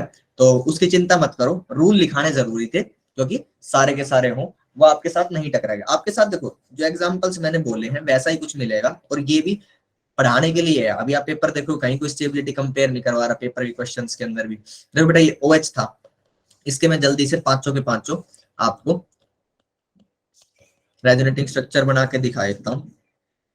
नेगेटिव, सर अगर कोई हमसे मतलब ऐसे डायरेक्ट पूछे तो कोई ऐसी ट्रिक होती है क्या कि कोई अगर हमसे पूछे डायरेक्ट कि जैसे फिनोल है इसके कितने टोटल रेजोनेटिंग रेजोनेटिंग स्ट्रक्चर की स्ट्रक्चर कोई बनेंगे? ट्रिक नहीं है, कोई ट्रिक नहीं है, बनाते रहो और पाते रहो, और कोई ट्रिक नहीं है, ठीक है। कोई ट्रिक नहीं होती बेटा, इसके लिए कोई ट्रिक नहीं होती है, मतलब नहीं है। ये सवाल मुझसे सब पूछते हैं, मैं भी अपने टीचर से पूछा था, कोई ट्रिक नहीं होती बेटा, बना बना के पता चलते हैं, ठीक है। सारी पॉसिबिलिटीज देखनी पड़ती है, कहाँ कहाँ आपका चार्ज और बॉन्ड्स रोटेट होने की क्या क्या पॉसिबिलिटी है, सर, ठीक। क्योंकि मेरे साथ तो होता क्या है ना, मैं 5 बनते नहीं है वो पूरे, या तो 4 बनेंगे क्योंकि एक आधी जगह बॉन्ड पहले ही ट्रांसफर कर देते हो इसलिए। ये जो 2 टॉपिक है ना इनके अंदर यही होगा, या तो यस सर। कम बनेंगे या ज्यादा बनेंगे, ठीक है। तो ऐसा कुछ वो नहीं है, ये सारी दुनिया की परेशानी है, आपके अकेले की नहीं है, ठीक है। It is all about practice. जितना ज्यादा करोगे आंसर्स देखोगे समझ में आएगा किस आंसर में क्या बोल रहा है। मतलब बेटा थ्योरी थ्योरी से सब कुछ नहीं हो सकता कि दुनिया जहान के सारे क्वेश्चन यही क्लास में करा दे। प्रैक्टिस करते जाओ, आंसर्स देखो क्यों नहीं बन रहा, टीचर से पूछो, ये सब चीजें, बस यही तरीका है, ठीक है। इन दोनों चीजों का कोई हल नहीं है, it is just about practice. कोई फॉर्मूला नहीं ओके होता है, ठीक सर। है। फॉर्मूला आइसोमेरिज्म के अंदर सिर्फ एक स्टीरियो आइसोमेरिज्म जो होता है उसके अंदर फॉर्मूले आते हैं, स्टीरियो के फॉर्मूले आते हैं, उसके अंदर P&C से 2N कुछ ऐसे कर करके उल्टे सीधे फॉर्मूले बना रखे हैं। वो फॉर्मूले भी काम नहीं देते क्योंकि उसको अप्लाई करने के लिए बहुत सारे रूल होते हैं, वो अप्लाई नहीं हो पाते। सो द पॉइंट इज कि बनाने ही सीखने पड़ते हैं, आ जाए तो बढ़िया, इसके लिए पैनिक नहीं करना होता है। इसके क्वेश्चंस जैसे मान लो आपके पास टोटल के क्वेश्चंस ना बहुत कम आते हैं, आपको जैसे कंपटीशन में जाओगे वो टोटल के क्वेश्चन नहीं पूछने वाला है, उसे पता है कि कोई ना कोई मिस हो सकता है। सबके लिए नए नए स्ट्रक्चर के लिए सारी चीजें बनाना पॉसिबल नहीं है। अगर आपने पहले कभी पढ़ते टाइम प्रैक्टिस के टाइम कभी देख रखा है तो जो कॉमन स्ट्रक्चर्स होते हैं वो आपके सामने 2 साल के अंदर आ जाएंगे सारे। अभी ऑर्गेनिक पढ़ोगे, इतनी ऑर्गेनिक पढ़ोगे, सारे सारे स्ट्रक्चर्स आपके सामने आ जाएंगे। जो चीजें आपके सामने आ चुकी हैं वही पेपर के अंदर पूछी जाती है। ऐसे नहीं कि कुछ भी उल्टा सीधा ऊट पटांग बना के कहीं एसिड लगा दिया, कहीं नाइट्राइल लगा दिया, कहीं पे और कुछ लगा दिया, Cl लगा दिया, Br लगा, क्या है इसका। अभी मैंने एक क्वेश्चन देखा था कि जो आज आपके पेपर के अंदर तो मैंने हटवाया, उसके अंदर इतना बड़ा कंपाउंड बना के 10-12 कार्बन का, उसके अंदर कहीं कोई ग्रुप लगा दिया, कहीं कोई रिंग बना दी, कह रहे कि इसका ना डबल बॉन्ड लगा दिए, ज्योमेट्रिकल आइसोमर बताओ। तो बेटा ऐसे क्वेश्चंस आपके पेपर में नहीं आते। बनाने को तो कुछ भी बना दो क्वेश्चन, ठीक है, उसका ये मतलब नहीं कि वो आपके पेपर में है। सो इन चीजों के बारे में कोई पैनिक करने की जरूरत नहीं है। जितना पढ़ा रहे ना बस, ये हर स्टूडेंट के साथ होता है कि ये हो जाएगा तो क्या होगा और वो हो जाएगा तो क्या होगा, और उस चक्कर के अंदर जितना पढ़ाया है वो मिस हो जाता है। जितना पढ़ाया ना उसके ऊपर फोकस करो। ये मेरे साथ भी था कि मैं भी सोचता रहता था इसके अंदर ऐसे की जगह वैसा हो जाए तो क्या करूंगा, पॉइंट ही नहीं था, तो करने की हालात आती ही नहीं है। उसको सोच के उस चीज पे टाइम वेस्ट नहीं करना है। जितना क्लास में बता रहे हैं उसी के अंदर आपके देखो 90 चैप्टर आएंगे, आपके JEE मेंस के अंदर 90 चैप्टर आएंगे, 30 चैप्टर, हर चैप्टर के अंदर से एक सवाल आने वाला है, हर चैप्टर के अंदर से एक सवाल आने वाला है। एक चैप्टर के अंदर एटलीस्ट 10 टॉपिक तो हैं, 10 कंसेप्ट तो हैं। जो लिखा रखे हैं उन्हीं के अंदर से वो सवाल फंसने की प्रोबेबिलिटी इतनी कम है कि 10 कंसेप्ट के अंदर से आप एक नया ही कंसेप्ट सोचने की सोच रहे हो कि अगर ऐसा हो जाए, नहीं होता है, कोई फायदा नहीं होता उसको सोचने का, वो कभी काम नहीं आता आपके, ठीक है। तो जितना बताया उसी के ऊपर कोशिश करा करें, वो इजी होता है। ऐसा नहीं कि नॉलेज को बार करने के लिए मैं कह रहा हूँ नॉलेज ले, लेकिन अब समय नॉलेज का नहीं है, अब है क्वेश्चन करने का, क्योंकि समय रेस्ट्रिक्टेड है। जब ग्रेजुएशन में जाओ भर भर के नॉलेज लो, ठीक है। चलो जी, ये हो गया। ये आपके 5 रेजोनेटिंग स्ट्रक्चर है। मुझे कंपेयर करके इनकी स्टेबिलिटीज बताओ कि स्टेबिलिटी ऑर्डर, मैं इसको बेटा 1 मार्क कर रहा हूँ, इसको B मार्क कर रहा हूँ, इसको C मार्क कर रहा हूँ, इसको D मार्क कर रहा हूँ और इसको E मार्क कर रहा हूँ। वेरी क्विक, जल्दी से।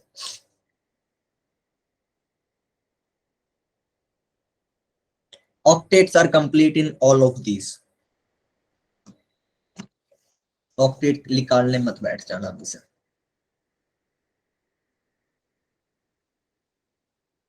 ऑक्टेट्स आर कंप्लीट, बाकी रूल्स अप्लाई करने शुरू करो। You got 3 minutes. सर ई सबसे पहले है। कौन सा ई सबसे पहले? ठीक है, सर सेकंड पे बी।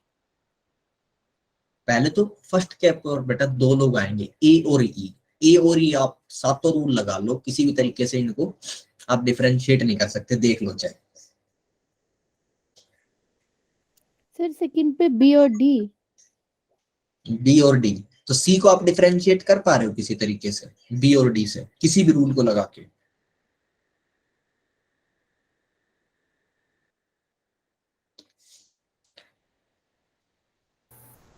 देखो, सबसे पहले आप न्यूट्रल छाटोगे कि ए और A and E are more stable than B, C and D. ये ऑर्डर आ गया, ठीक है, ऐसे आएगा क्योंकि ए और ई न्यूट्रल है, तो आपने कहा था कि सबसे ज्यादा स्टेबल मिलेंगे। इन दोनों के अंदर से कौन स्टेबल है, इसको फाइंड आउट करने के लिए इन दोनों के ऊपर सातों रूल लगा के देखो। सेकंड रूल लगाया कि ऑक्टेट कंप्लीट है, दोनों का कंप्लीट है। थर्ड रूल पे गए, number of bonds, number of bond दोनों के अंदर मल्टीपल बॉन्ड्स जो है 3-3 है, इससे भी कुछ फैसला नहीं हुआ। उसके बाद आपने फोर्थ देखा, फोर्थ रूल कहता है फॉर्मल चार्ज है ही नहीं, इससे भी कोई फैसला नहीं हुआ। पांचवा कहता है नेगेटिव चार्ज इलेक्ट्रोनेगेटिव पे, इस पे है ही नहीं चार्ज, बात खत्म, पांचवा भी खत्म। सिक्स्थ आया कि अपोजिट एडजेसेंट ये सब होना चाहिए, कहीं कुछ है ही नहीं, सातों के सातों कोई आपको जवाब नहीं दे पाए। तो आप क्या लिखोगे बेटा, ए और ई क्या है, इक्वल है। ए और ई की स्टेबिलिटी इक्वल हो गई, ठीक है। उसके बाद आप बी सी डी पे पहुंचे, ये जो है न्यूट्रल नहीं होने की वजह से इनके अंदर कुछ चार्जेस प्रेजेंट है, ये ए और ई से तो पीछे चलेगा। फिर आपने कहा कि अब इनको डिफरेंशिएट करना है, न्यूट्रल वाला रूल खत्म हो चुका।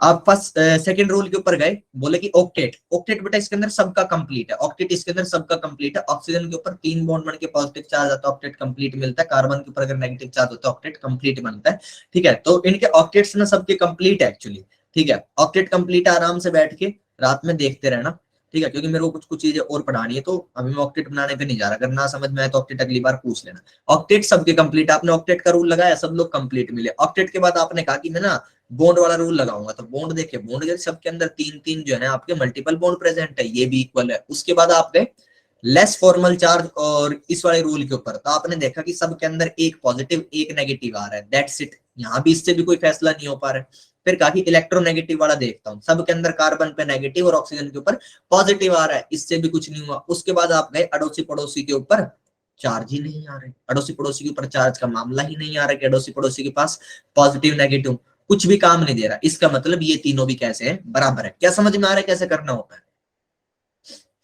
Yes sir. ठीक है, सारे के सारे रूल्स अप्लाई करके देखते रहो। ओके सर इसमें इंडक्टिव इफेक्ट नहीं लग सकता? भैया, ये रेजोनेटिंग स्ट्रक्चर्स हैं, कोई इफेक्ट नहीं लगा रेजोनेटिंग स्ट्रक्चर के अंदर। हाँ जी अमन बोलिए।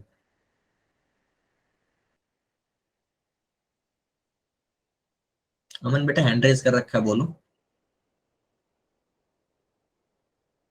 ये कभी मत सोचना कि रेजोनेटिंग स्ट्रक्चर्स की स्टेबिलिटी आपस में कंपेयर करने के लिए मैं उनके ऊपर इंडक्टिव इफेक्ट लगा के देखूं, कोई फायदा नहीं। कहीं भी मेरे को लगा के बता दो कि कहाँ पे इंडक्टिव इफेक्ट लगा पाओगे। एनीवन जो भी कह रहा हो कि सर यहाँ पे इंडक्टिव इफेक्ट लगा के इन दोनों की स्टेबिलिटी के अंदर फर्क बता दें, आराम से सोच के बता देना, रात भर में, कल भर में, आराम से, नहीं लगता है, ठीक है। चलो इसके बाद जो है बेटा नेक्स्ट चीज ना, हम मेसोमेरिक इफेक्ट पढ़ना चाहते हैं। बेटा ये जो आपका स्ट्रक्चर है, ऐसे लिखो, if any group, mesomeric effect है सर ये। हाँ जी बेटा, मेसोमेरिक, जो एम इफेक्ट बोलते हैं ना, प्लस एम और minus M. If any group when attached to a conjugated system,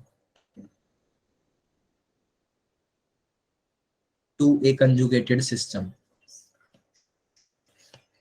releases electron in the conjugated system,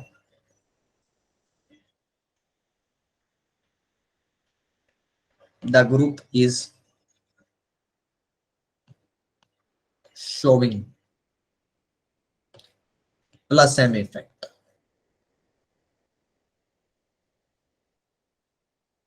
sir इसमें इलेक्ट्रॉन डेंसिटी सबसे ज्यादा होती है ना ऑर्थो पैरा पोजीशन पे? अभी आएंगे उस बात पर बेटा, आएंगे, अभी नहीं पहुंचे। अभी तो ये लिखो कि होता क्या है प्लस एम और माइनस एम, उनकी वजह से क्या क्या इफेक्ट्स आते हैं अभी देखेंगे, ये बात लिख लो। If any group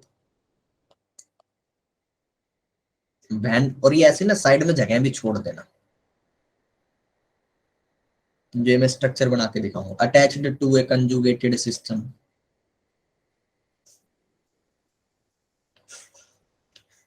withdraws electrons from the system, from the conjugated system,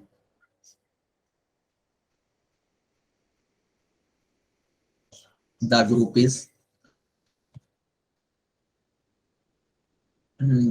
group is showing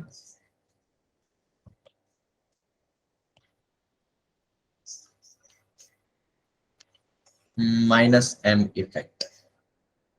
ये बातें बेटा नोट कर लो।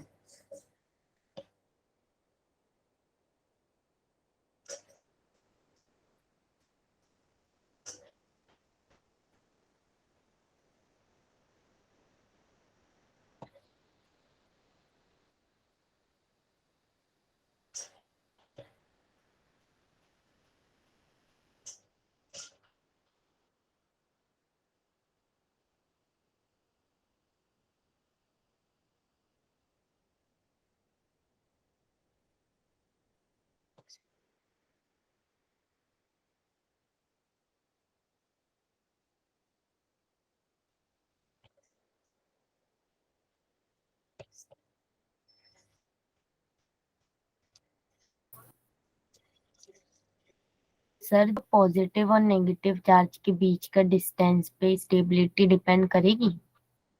एम इफेक्ट में नहीं करते, पॉजिटिव और नेगेटिव चार्ज के डिस्टेंस के ऊपर, हाँ डिस्टेंस के ऊपर करेगी। अगर आपके पॉजिटिव नेगेटिव चार्ज कहीं पे ऐसा हो रहा है कि वो बहुत ज्यादा दूर दूर है, तो उसके ऊपर स्टेबिलिटी डिपेंड करती है रेजोनेंस के अंदर। ठीक है, वो इसी बात से आइडेंटिफाइड होता है। क्या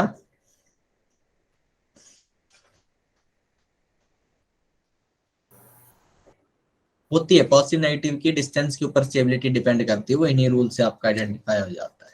ठीक है, कि एडजेसेंट के ऊपर आपके पॉजिटिव पॉजिटिव आने चाहिए, तो अगर एडजेसेंट के ऊपर आने चाहिए तो सबसे नजदीक उनका अगर डिस्टेंस आता है तो भी स्टेबिलिटी बढ़ जाएगी। ठीक है, अभी ये नोट डाउन कर लो, मिसलेनियस डाउट्स मेरे से पूछ लेना।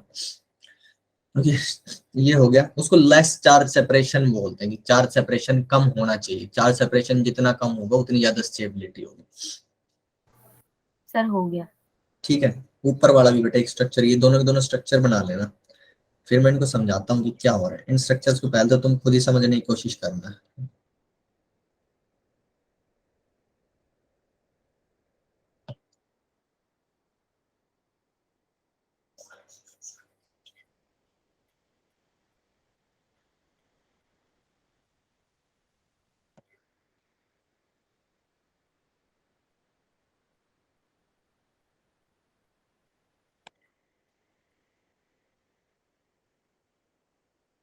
देखो बेटा, यहाँ पे ना ये तो है मेरा कंजुगेटेड सिस्टम नीचे वाला, इस कंजुगेटेड सिस्टम के ऊपर लाके मैंने एक ग्रुप लगाया OH ग्रुप। वो जैसे ही लगाया उसने इसके अंदर इलेक्ट्रॉन्स डोनेट किए। बेटा इस कंजुगेटेड सिस्टम के अंदर क्या आ गया, नेगेटिव चार्ज आ गया।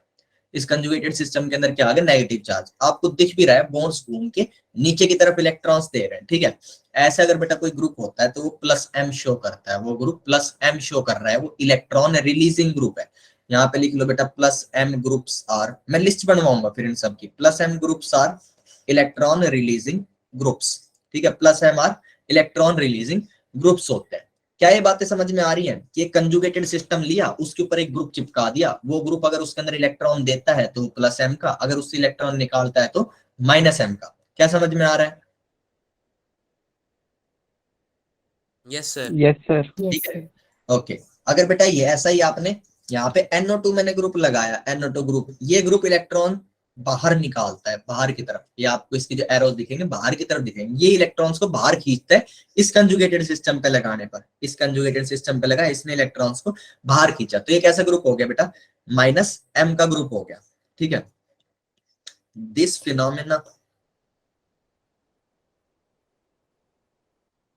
ऑफ इलेक्ट्रॉन ड्रिफ्ट या इलेक्ट्रॉन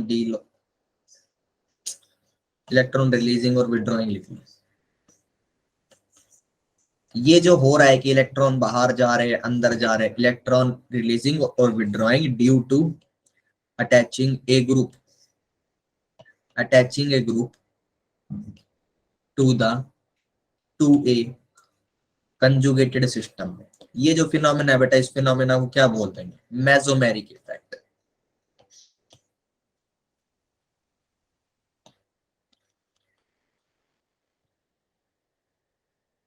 इस फिनोमेना को मेसोमेरिक इफेक्ट बोलते हैं, मेसोमेरिक इफेक्ट, ठीक है। और एक और एग्जांपल देख सकते हो इन्हीं चीजों को लगा के, सी सी सी डबल बॉन्ड। तो ये मेरा एक सिस्टम था यहाँ तक, इसके साथ मैंने क्या लगा दिया, OR ग्रुप लगा दिया, OR ग्रुप लगा दिया। कैसे OR ग्रुप लगाया, इस OR ग्रुप ने क्या करा, अपने इलेक्ट्रॉन्स यहाँ दिए। इसका एक रेजोनेटिंग स्ट्रक्चर कैसा बन जाएगा बेटा, इसका रेजोनेटिंग स्ट्रक्चर बनेगा ऐसा, इसके ऊपर बेटा नेगेटिव, इसके ऊपर यहाँ पे डबल बॉन्ड, और यहाँ पे ये क्या आ जाएगा, इस वाले कार्बन के साथ इसका डबल बॉन्ड, ऑक्सीजन पे पॉजिटिव, और पीछे क्या लगा हुआ है, R। इसका रेजोनेटिंग स्ट्रक्चर मेरे को ऐसा मिला। ये जो कंजुगेटेड सिस्टम था वो कहाँ तक था, वो यहाँ तक था, इस कार्बन तक था। आप देखोगे इसके अंदर अब नेगेटिव चार्ज आ चुका है, इसके अंदर क्या आ चुका है, नेगेटिव चार्ज। इसने इसके अंदर नेगेटिव चार्ज सप्लाई किया या इलेक्ट्रॉन सप्लाई किए, तो ये OR कैसा हो गया, प्लस M का ग्रुप हो गया। एक कंजुगेटेड सिस्टम के साथ ये ग्रुप अटैच करते ही इसने उसके अंदर इलेक्ट्रॉन सप्लाई करने शुरू कर दिए या रिलीज करने शुरू कर दिए, तो ये क्या है, प्लस M शो कर रहा है, ठीक है, प्लस M शो कर रहा है। अगर बेटा यहीं पे मैं C double bond, C double bond कहाँ है, आप सीधे ये लगा दो साइनाइड, ठीक है। अगर मैं इसके ऊपर साइनाइड ग्रुप लगा दूं, बेटा साइनाइड ग्रुप क्या करेगा, यहाँ तक तो आपका सिस्टम है, 1 2 3 4 कार्बन तक, यहाँ तक सिस्टम है। ये अपने इलेक्ट्रॉन्स इधर ले जाएगा बेटा, ये वाला बॉन्ड यहाँ पे घूमेगा, ये वाला बॉन्ड यहाँ पे ऐसे करके रोटेट करेगा, ये वाला बॉन्ड यहाँ पे ऐसे करके रोटेट करेगा। ऐसा होने की वजह से बेटा C सिंगल बॉन्ड, यहाँ पे क्या आ गया, पॉजिटिव चार्ज, डबल बॉन्ड, ठीक है। यहाँ पे इस वाले और इस वाले कार्बन के बीच में डबल बॉन्ड आ जाएगा, इस नाइट्रोजन के बीच में ये, और यहाँ पे आ जाएगा बेटा पॉजिटिव चार्ज, ठीक है। यहाँ पे नेगेटिव चार्ज, सॉरी, यहाँ पे आ गया नेगेटिव चार्ज। आपका सिस्टम कहाँ तक था बेटा, आपका सिस्टम यहाँ तक था। इससे क्या हुआ, इलेक्ट्रॉन्स बाहर चले गए, अंदर पॉजिटिव चार्ज आ गया। तो यहाँ पे बेटा साइनाइड आपका कैसा इफेक्ट शो कर रहा है, माइनस M का इफेक्ट शो कर रहा है। क्या सबको क्लियर है माइनस M और प्लस M कैसे होता है? Yes sir sir. ये Yes, sir. एग्जाम्पल समझ नहीं आया। कौन सा वाला बेटा, ये दोनों या ऊपर वाले? यही दोनों सर। ये वाले बेटा देखो मैंने क्या किया, एक सिंपल सा ऐसे नहीं करके, सर, हाँ यही वाले। यही वाले, हाँ नीचे लिख रहा हूँ मैंने बेटा, एक कंजुगेटेड सिस्टम लिया था।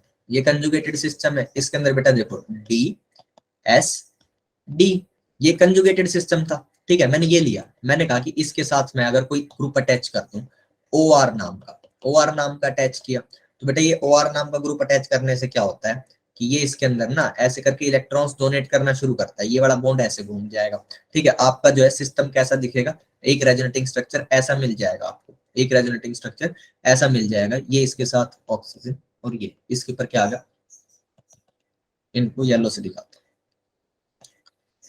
आपका जो है ये ग्रुप था, इसने अपने ऊपर पॉजिटिव चार्ज ले लिया और बाकी अंदर देख गया बेटा। आपका जो सिस्टम है कंजुगेटेड सिस्टम, वो यहाँ तक था, वो यहाँ तक था आपका कंजुगेटेड सिस्टम। इसके अंदर क्या हुआ बेटा, अरे नेगेटिव चार्ज आएगा यहाँ पे, सॉरी, यहाँ पे नेगेटिव चार्ज, ठीक है। इसके अंदर बेटा नेगेटिव चार्ज आ गया, इसके अंदर नेगेटिव चार्ज आया, तो इस बेटा ग्रुप ने इसके अंदर क्या किया है, इलेक्ट्रॉन रिलीज किए। क्या समझ में आ रहा है बेटा? Yes sir. ठीक है, इसके अंदर बेटा इलेक्ट्रॉन रिलीज किया, तो इस ग्रुप ने इसके साथ क्या किया बेटा, इसने इसके साथ प्लस एम शो किया है, प्लस एम।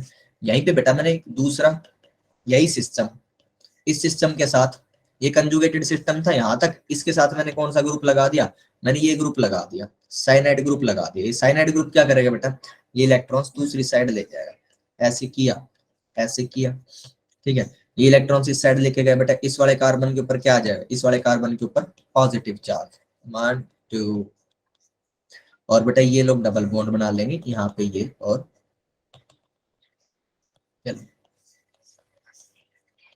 Positive charge. बेटा मेरा सिस्टम कहाँ तक था, मेरे वाला सिस्टम यहाँ तक था। अब की बार क्या हुआ है, इस सिस्टम के अंदर पॉजिटिव चार्ज आ गया, तो इससे इलेक्ट्रॉन्स कहाँ गए होंगे बेटा, इलेक्ट्रॉन विड्रॉ हो गए, बाहर हुए। अगर कोई ग्रुप लगने से इलेक्ट्रॉन बाहर जा रहे हैं मेरे कंजुगेटेड सिस्टम के, तो बेटा वो ग्रुप कैसा शो कर रहा है, minus M mesomeric effect show कर रहा है। क्या समझ में आ रहा है दीपिका? Yes sir. सर ये जो ये लास्ट सेकंड वाला कार्बन है, इस पे भी तो पॉजिटिव चार्ज आएगा ना? लास्ट सेकंड वाले के ऊपर, अरे एक सेकंड, इसके ऊपर पहली बात तो इस नाइट्रोजन के ऊपर आएगा बेटा नेगेटिव, में बता देता हूँ, कोई चार्ज और कोई नहीं आएगा, ठीक है। देखो लास्ट सेकंड वाले की बात कर रहे हो आप, सारे के सारे बॉन्ड्स को फिर ऐसे तोड़ के देख लो, जो जो मैंने बॉन्ड घुमाया ना, सी डब्ल्यू बॉन्ड, दिस 1 2 3, सबको तोड़ के बीच में देख लो क्या क्या चार्जेस आ रहे हैं। ये इस वाले कार्बन के ऊपर बेटा पॉजिटिव सी, इस वाले के ऊपर क्या हो गया नेगेटिव, इस वाले के ऊपर पॉजिटिव, इस वाले के ऊपर नेगेटिव, इस वाले के ऊपर क्या आया पॉजिटिव, और यहाँ पे इस वाले नाइट्रोजन के ऊपर नेगेटिव, ठीक है। इस पॉजिटिव नेगेटिव ने क्या किया, डबल बॉन्ड बना लिया, इसने डबल बॉन्ड बना दिया। किस पे बचा बेटा चार्ज, किस पे बचा, क्या क्लियर तो है? आखिरी वाले पे पॉजिटिव होगा। हाँ पॉजिटिव ही दिखाया ना इस वाले कार्बन के ऊपर, देखो मैंने यहाँ पे पॉजिटिव दिखाया इस वाले के ऊपर, लेकिन वो पॉजिटिव तो डबल बॉन्ड बना दिया ना यहाँ पे। सर मतलब मैं कह रहा हूँ आखिरी वाले कार्बन पे, ये जो सबसे पहला वाला कार्बन हाँ इसके ऊपर पॉजिटिव चार्ज आया ऑब्वियसली, नाइट्रोजन के ऊपर नेगेटिव आ गया, नेट मॉलिक्यूल आपका न्यूट्रल था। दीपिका क्या समझ में आ रहा है बेटा, उस वाले के ऊपर क्यों नहीं पॉजिटिव चार्ज आया, आया था लेकिन उसने बॉन्ड बना दिया Yes, नेगेटिव के sir, साथ, ठीक है। तो सर इसमें भी इलेक्ट्रॉन विड्रॉल और विड्रॉ हो रहा होगा। इलेक्ट्रॉन विड्रॉ ही हो रहे हैं ऑब्वियसली, माइनस एम का एग्जांपल है। यहाँ तक आपका सिस्टम था, इसी सिस्टम के ऊपर तो आपने ये साइनाइड ग्रुप लगाया था, सीएन ग्रुप, इसके ऊपर इसने ये लगाते इलेक्ट्रॉन बाहर खींचने शुरू कर दी, अपने ऊपर नेगेटिव ले गया, अंदर पॉजिटिव छोड़ गया। क्या क्लियर है? Yes sir. yes. ठीक है। अब बेटा जल्दी से 2 ऑर्डर छापो, 10 मिनट का कार्यक्रम और है, ताकि तुम कल की रिवीजन क्लास में चीजें समझ सको। ये ऑर्डर को आंख बंद करके लिख लो, फिर थोड़ा सा समझा दूंगा इसको, बाकी चीजें तुम्हें रिवीजन क्लास से भी बहुत कुछ समझ में आएगा।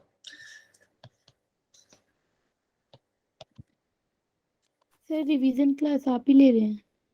हाँ तुम्हारी तो बेटा मैं ही लूंगा क्लास, जो मेरे बैच के उन बच्चों की क्लास मैं लूंगा, जो जिस टीचर से पढ़ रहे हैं उन्हीं के पास रिवीजन क्लास जाएगी। आपके पास चॉइस भी है, अगर आपको किसी और टीचर से पढ़ना हो तो उनसे भी पढ़ सकते हैं, मेरे को बता देना बस, नो सर। ठीक है। हाँ जी अमन बोलिए बेटा।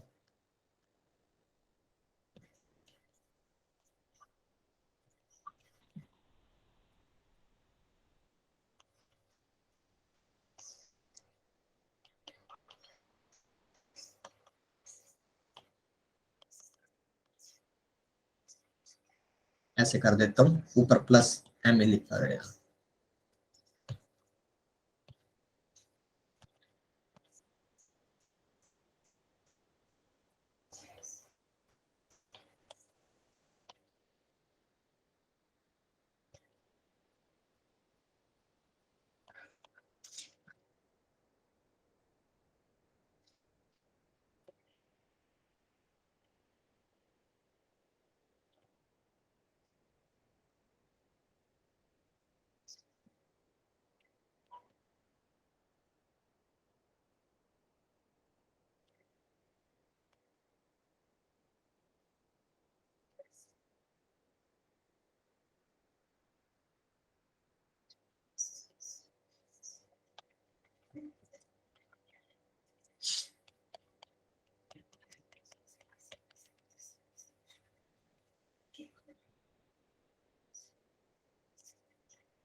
ये नहीं पढ़ाऊंगा बेटा, रिवीजन क्लास में कल क्वेश्चंस कराऊंगा उसमें ना।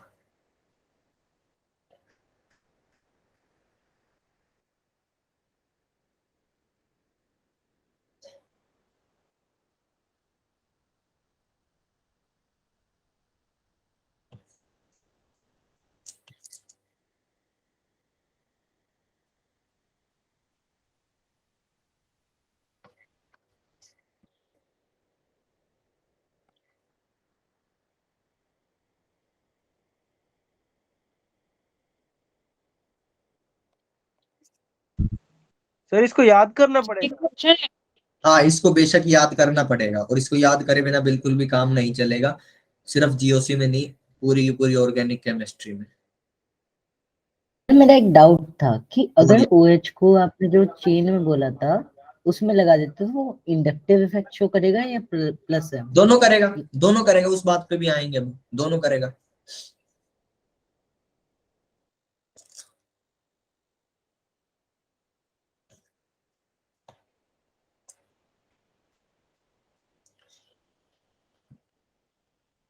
सबका नोट डाउन हो जाए तो इन स्ट्रक्चर्स को देखिएगा।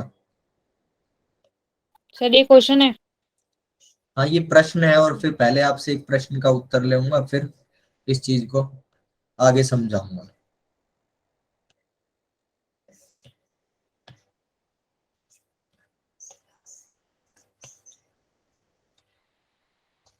ये होगा तो जो ब्लू वाला पार्ट है,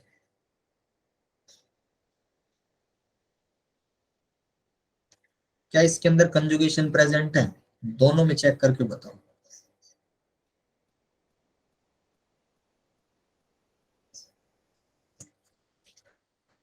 आराम से चेक करो, तब तक मैं अगली चीजें बना लेता हूँ।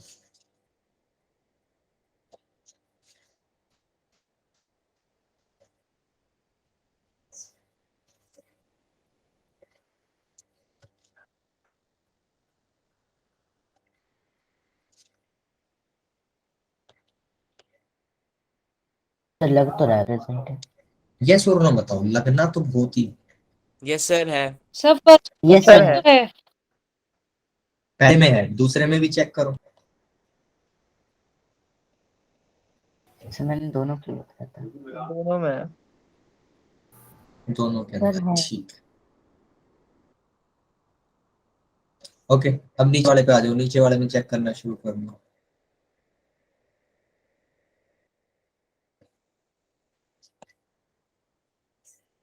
सर नहीं है इसमें। फर्क क्या है दोनों के केसेस के अंदर?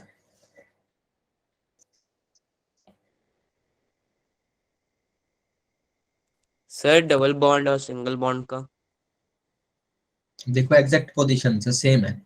अगर मैं इसको बोल दूं कार्बन नंबर 1 2 3 4 5 एंड 6, 1 2 3 4 5 6, 1 2 3 4 5 एंड 6, सबके डबल बॉन्ड वहीं पे है बेटा।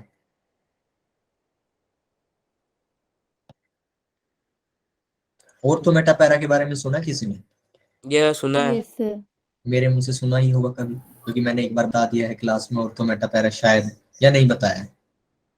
यस सर बता दिया। सब बता दिया। ठीक है जी। तो बेटा फर्क ये है, ऊपर वाले केसेस के अंदर मैंने पैरा पे लगा रखा था, और यहाँ पे बेटा मेटा के ऊपर लगाया। जब दो ग्रुप्स आपस में ऑर्थो या पैरा के ऊपर होते हैं तो उनके अंदर कंजुगेशन बन रहा होता है रिंग के अंदर, और जब दो ग्रुप्स आपस में मेटा पे होते हैं तो बेटा उनके अंदर कंजुगेशन नहीं बन पाता है। तो इसका क्या मतलब है? इसका ये मतलब है कि ये जो पॉजिटिव चार्ज ऊपर वाले केस के अंदर है, ठीक है, ये जो OH है, ये OH बताओ इलेक्ट्रॉन डोनेट करेगा कि बाहर निकालेगा, रिलीज विड्रॉ करेगा? डोनेट करेगा। सर डोनेट करेगा, ठीक है, डोनेट करेगा। क्या वो डोनेशन इस CH2 पॉजिटिव तक पहुंच पाएगा? कंजुगेटेड सिस्टम के अंदर से तो पहुंच पाएगा ना। Yes sir. कंजुगेटेड सिस्टम के अंदर इलेक्ट्रॉन ही दे रहा होता है, ठीक है। नीचे वाले केस के अंदर क्या OH दे पाएगा इसको electrons? No sir. No sir. तो इसका बेटा कंक्लूजन क्या है कि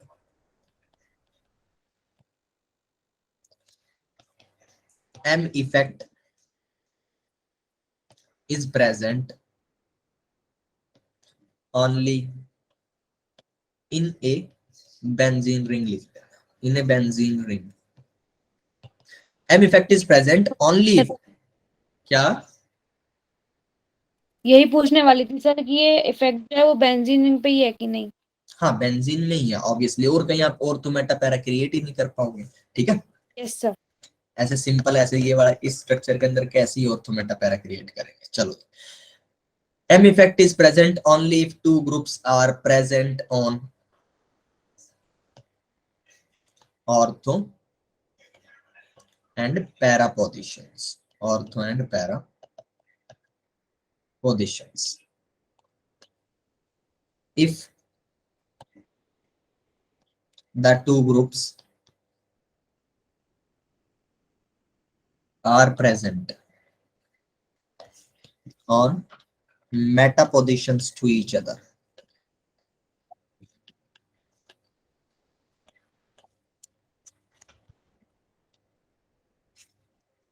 मैम क्लास खत्म नहीं हुई, मैं क्लास खत्म करके करता हूँ।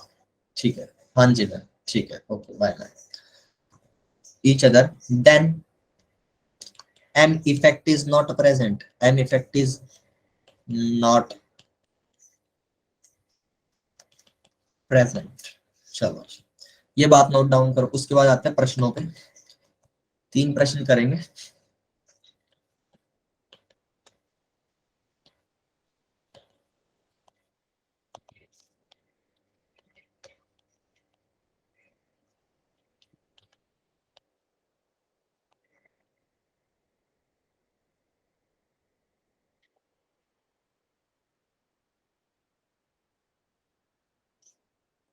Noted?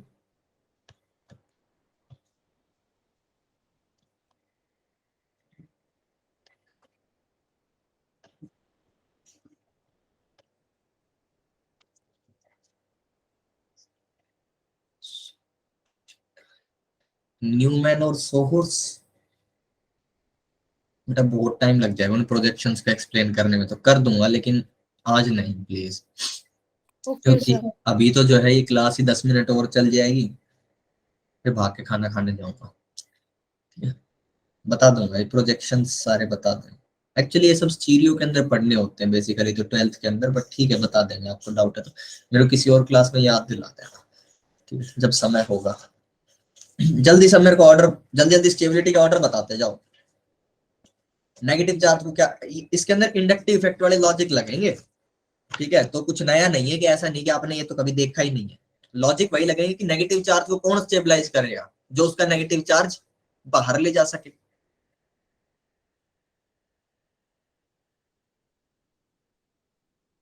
Sir B greater than A. B greater than A, ठीक है। बाकी लोग भी कोशिश करें, अपने दिमाग के घोड़े दौड़ाएं। ये तो सेम है sir, B greater than A. Sir B greater than है। B greater than A,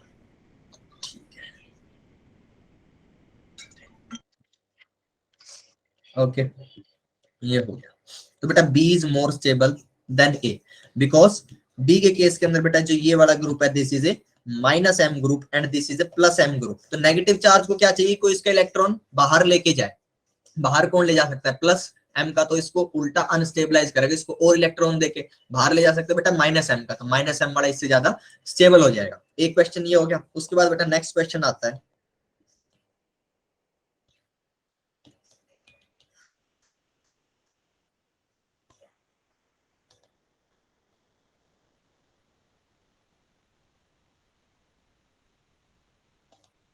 which is more stable? Sir A greater than B. A greater than B, because ये इसके अंदर प्लस एम से स्टेबिलिटी ले आएगा, ये इसके अंदर plus M mesomeric effect activate कर नहीं पाएगा, इंडक्टिव इफेक्ट जरूर लगेगा इसका। अब यहाँ से बात शुरू होती है कि दोनों इफेक्ट अगर आ जाए तो बेटा इसका माइनस आई लगेगा, यहाँ पे भी इसका माइनस आई लगेगा, यहाँ पे भी इसका माइनस आई लगा। तो हमने माइनस आई क्यों नहीं देखा कि दोनों के दोनों माइनस आई से OH जो है नजदीक बैठा है, वो माइनस आई से इसको ज्यादा अनस्टेबलाइज कर देगा ए को, जबकि बी का जो है इंडक्टिव इफेक्ट दूर बैठा है। बताओ क्यों नहीं देखा?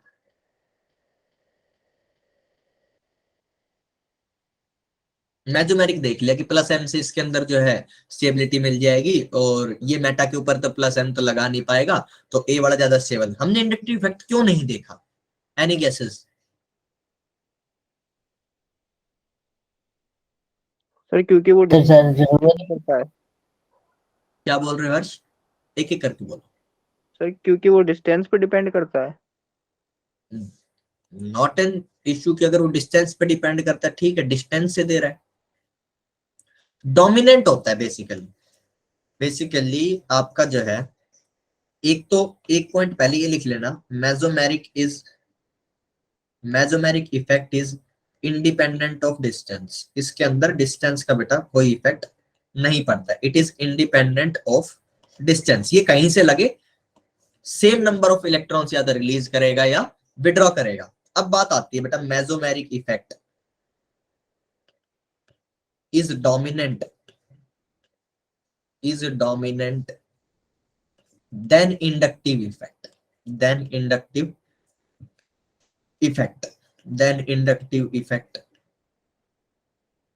ठीक है जी, ये हो गया। M मोर देन I, कहीं पे बेटा अगर M इफेक्ट भी लग रहा है, I इफेक्ट भी लग रहा है, आप सबसे पहले दोनों चीजें लिख लो, फिर आप देखो कि इसके अंदर जो है M इफेक्ट भी प्रेजेंट है, I इफेक्ट भी प्रेजेंट है। I के ऊपर काटा मार दो, पहले I के ऊपर थोड़ी देर के लिए कट मार दो, उसके बाद देखो क्या M इफेक्ट से आपको आंसर मिल सकता है। यहाँ पे हमने क्या किया, यहाँ पे हमने लिखा कि ऐसे करके हमने लिख लिया कि प्लस M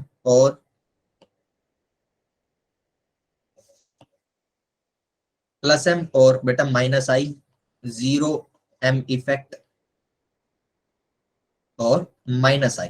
मैंने कहा कि अगर कहीं पे भी रेजोनेंस या M इफेक्ट को रेजोनेंस ही बोलते, कहीं पे भी M इफेक्ट अगर प्रेजेंट है तो बेटा I वालों को पहले काटा मार देना। I वालों को काटा मार दिया, फिर देखे कि M इफेक्ट क्या चल रहा है, M इफेक्ट क्या आंसर देता है। M इफेक्ट आंसर दे पा रहा है कि M इफेक्ट कह रहा है कि A ज्यादा स्टेबल है, बात खत्म, यहीं पे कोई आगे डिस्कशन नहीं होगा, A मोर देन B। ठीक है, ये बात हो गई। अब एक एग्जांपल लेते हैं। क्वेश्चन आया कि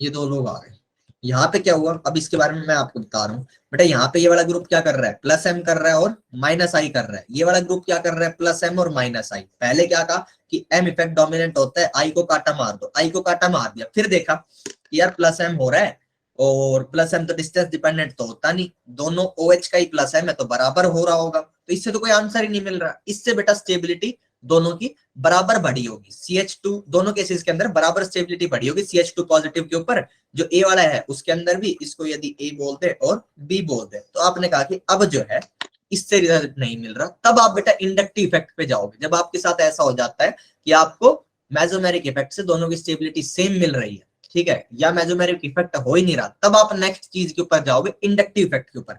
इंडक्टिव इफेक्ट क्या कहेगा, अब इंडक्टिव इफेक्ट पे आ जाओ, फिर वापस से इंडक्टिव इफेक्ट लिख लो कि ये कर रहा है माइनस आई फ्रॉम नियर, और ये कर रहा है बेटा माइनस आई फ्रॉम अवे। तो बोलो कौन ज्यादा स्टेबल? सर ए। आगे मत, माइनस कर रहे हैं, माइनस नजदीक से कराना चाहोगे कि दूर से? B. Sir B. Sir B, ठीक है, जल्दबाजी मत क्या करो। ये होता है प्लस एम माइनस आई के ग्रुप्स के अंदर ये गलती कर सकते हो तुम, ठीक है। तो ये जो है ये चाहेगा कि माइनस आई अगर इस पॉजिटिव चार्ज से होना है तो दूर से होएगा तो कम हो पाएगा, कम इलेक्ट्रॉन्स बाहर खींचेगा, ठीक है। हुआ क्या यहाँ पे, अगर आप इस चीज को ऐसे कंपेयर करो कि एक रेफरेंस लेवल था, ठीक है, जिसके ऊपर आपका ए वाला केस, ए का जो है प्लस एम, ए के केस के अंदर उसको प्लस एम जो है यहाँ पे ले आया, मान लो प्लस एम इस लेवल ऑफ स्टेबिलिटी के ऊपर ले आया, दोनों को प्लस एम जो है इस लेवल ऑफ स्टेबिलिटी के ऊपर ले आया। उसके बाद क्या हुआ बेटा, दोनों स्टेबिलिटी से घटेंगे, किससे, माइनस आई से। तो माइनस आई जब बेटा ए का हो रहा था तो बहुत नजदीक से हो रहा था, उसने इसको यहाँ तक गिरा लिया स्टेबिलिटी में।